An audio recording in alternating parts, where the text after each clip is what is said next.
right, so I'm getting ready to fire up a really old saw. I haven't started this thing. Has it been 2 years? Possibly. It might have been 2 years now. So we're gonna fire it up, and my goal is to actually cut some firewood today. It's raining right now, but it's supposed to stop any minute. And yeah, I'm hoping to get out there and get some wood cut. My back's been bothering me, so it's a perfect excuse to go to this saw. You know what I mean? We got a bow bar. So yeah, just a vintage saw with a bow bar. And it's not just any vintage saw. It's a Homelite Super XL Auto. And if you're familiar with the really early days of my channel, this is the very first saw I've ever done any porting work to. The very first one. No figure ports, no nothing. Just a very, very, very basic port job. I couldn't tell you how many videos are out there on this thing. My early days, you know what I mean? There's probably at least 20 or 30 videos before I started doing playlists and all that stuff. So, yeah. Let's get her fired up. Hopefully she runs well. You never know what can happen in 2 years, you know? So, I just fueled it up and everything. I'm hoping she'll start. So, let's all right, we got a Homelite with a bow bar. And the dogs are upside down. But that's okay because we don't even use it on this saw. This is the very first saw I've ever done any porting work to. I'm just pulling this off for the heck of it. See what kind of condition this air filter's in.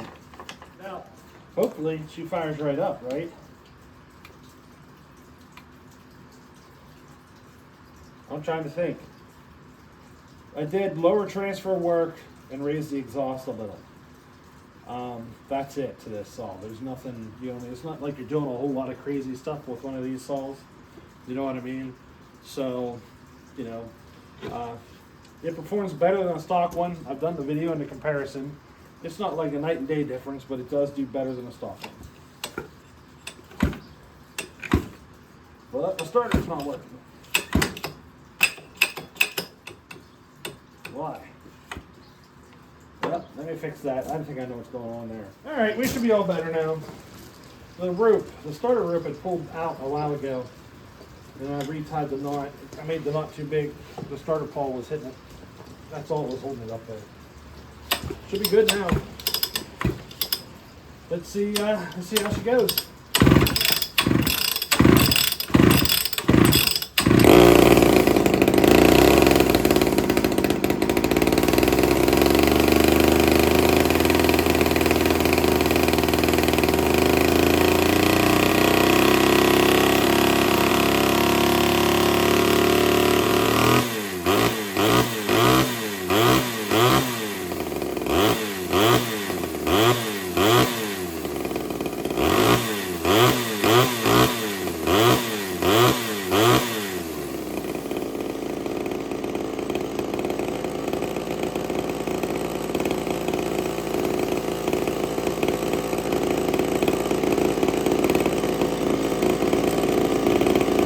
I think we're ready to go. She seemed a little fat, but that might change once we hit in the wood. I leaned it out some, you know. You never really truly know until you're in the wood. You don't get up to full operating temperature until you're cutting, you know what I mean? So I took a wild guess, or I shouldn't say, I took an educated guess on the tune, but she actually started really easy, didn't it? After all this time, she fired right up. So yeah. I'm just going to wait a little bit until some of this rain calms down, and then we're going to cut some wood. Alrighty. All right, I'm tired of waiting. It's still raining. It's pretty light though, so we're going to out there and cut some wood. I'm going to do a little work in the rain. This is why you haven't seen much firewood content, like cutting up firewood and stuff, because every time I have a block of free time, it seems to be raining. You know, it's funny how it works. But we're going to go out here and work on some logs I got sitting here. So what you're looking at here is a stack of logs that don't need split. And I put them here to, you know, just to cut up here with the bow bar and throw them right on the stack. We're going to go in here and work at cutting them up. I'm not going to stand here and chat a bunch in the rain. We're just going to get to cutting. Alrighty. If you've never seen a bow bar in action, here's your chance.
what you think?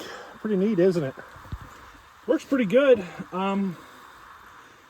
You still have your issues with like kickback and stuff. That doesn't go away, especially in a situation like this. So, like if I was cutting on this piece of wood, I'd have to watch this piece of wood because the upper corner of the bar would want to hit it and cause it to kick back.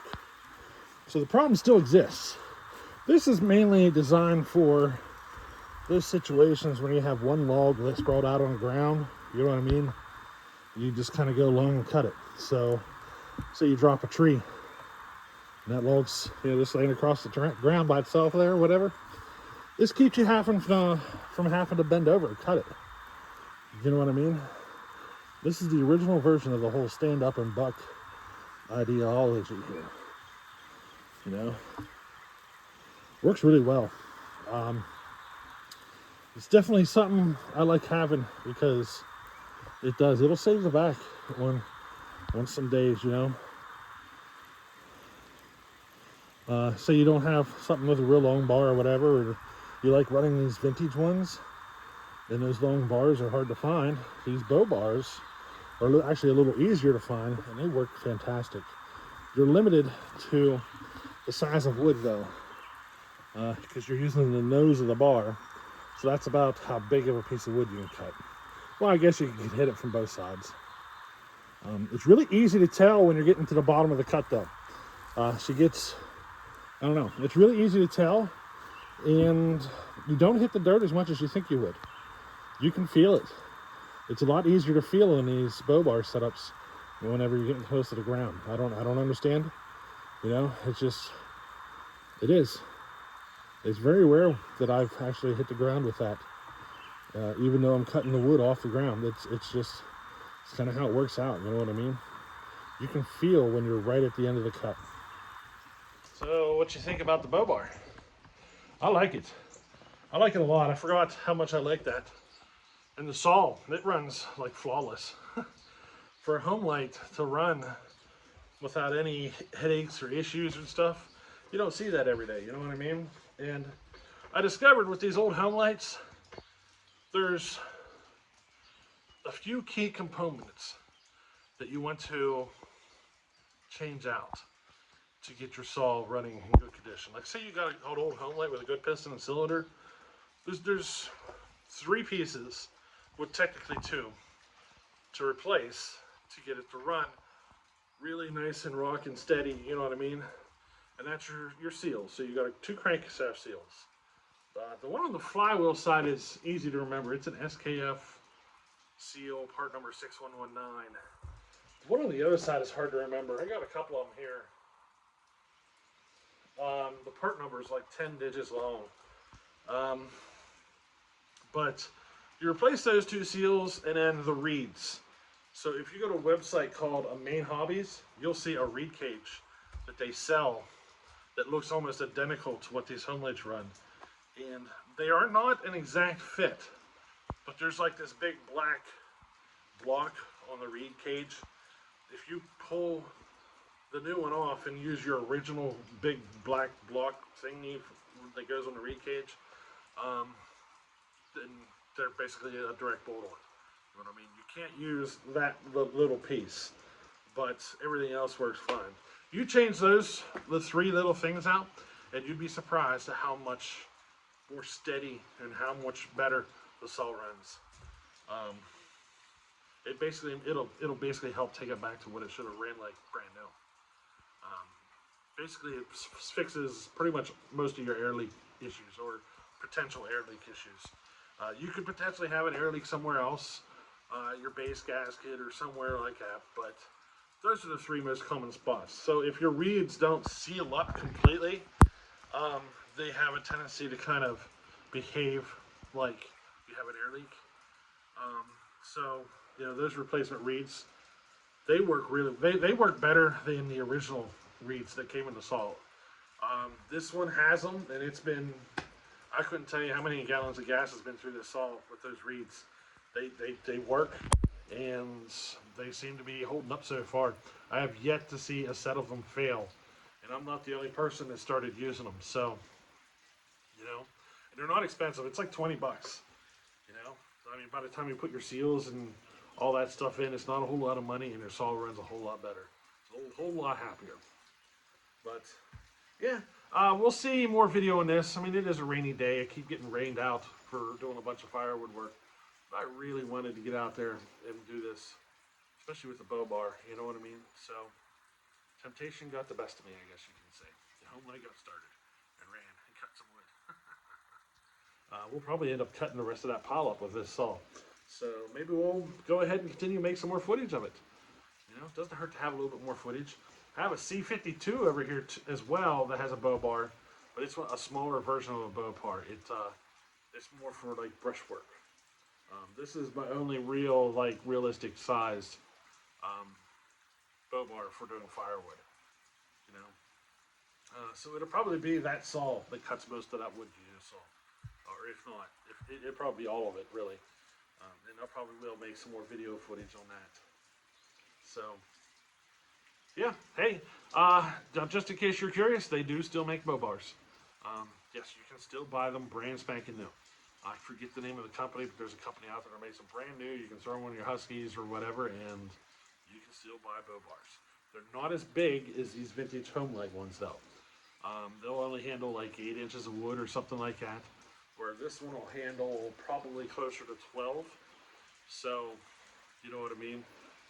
The new style aren't quite as big as the older ones, but they still work just fine. And these old ones, you can pick them up for about $100 in good working condition. There's a guard on the top, a guard on the bottom, and a little fork out the front. So look at the video before. If you see a little fork and the guard on the top and the bottom, then you know you got a complete one. If it's missing those pieces, it's pointless to get because you're missing all the parts of the bow bar. You know what I mean? Battery thingy. So whenever you are buying a bow bar, make sure you got your safety guard on the top, your safety guard on the bottom, with that little finger thingy out the front. That's kind of like the dog or whatever that it kind of holds the bar in place as you cut through the wood. If it's missing those components, just don't even bother messing with it. It's hard to find them. You want the guard to be there because of the danger of bumping your leg or something. So you definitely want the guard to be there, and it's actually kind of closer to your hand than you realize. You don't realize how unsafe a bow bar is until they don't have those guards. You know what I mean? As long as you got those guards on there, though, she's a pretty safe operation. That, and just make sure you don't get your kickback. Don't try to cut through too many logs that are too close together, or make sure you cut from the top log down and move your wood out of your way. Don't try to nose in and onto a stack of logs and start at the bottom and go up. You'll end up running into kickback issues. So yeah, I think that's going to be about it for today, and we'll catch you in the next one. Later.